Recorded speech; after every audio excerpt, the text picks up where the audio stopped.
राम राम विद्यार्थी मित्रांनो, वचनावर 100% प्रश्न असतो, चुकता कामा नये।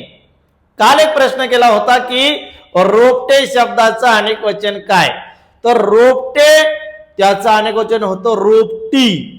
पण जर रोप विचारलं रोप तर त्याचं अनेक वचन होतं रोपे। मग दोन वेगवेगळे नियम आहे। रोप या ठिकाणी आपण म्हणतो ते रोप म्हणजे लिंग कोणतं आहे, नपुंसक लिंग आहे।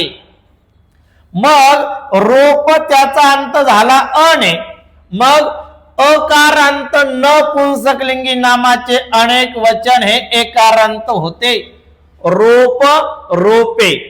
आणि या ठिकाणी आपण म्हणलं रोपटे, तर इथं झाला आता ते रोपटे, पुन्हा नपुंसक लिंगी नाम, पण अंत कशाने झाला, एने, मग नियम बदल होतो। एकारांत नपुंसक लिंगी नामाचे अनेक वचन इकारांत होते, रोपटी असं। तर खालचा नियम लक्षात घ्यायचा, ज्याचा शेवट अने अशा नपुंसक लिंगी नामाचं अनेक वचन येणे करावं लागतं। चित्र चित्रे, पान पाने, मंडळ मंडळे। आता या ठिकाणी घड्याळ लक्षात ठेवा बरं का, आपण म्हणतो घड्याळी, घड्याळ घड्याळे, माणूस माणसे, फळ फळे। अकारांत नपुंसक लिंगी नामाचे अनेक वचन एकारांत होते।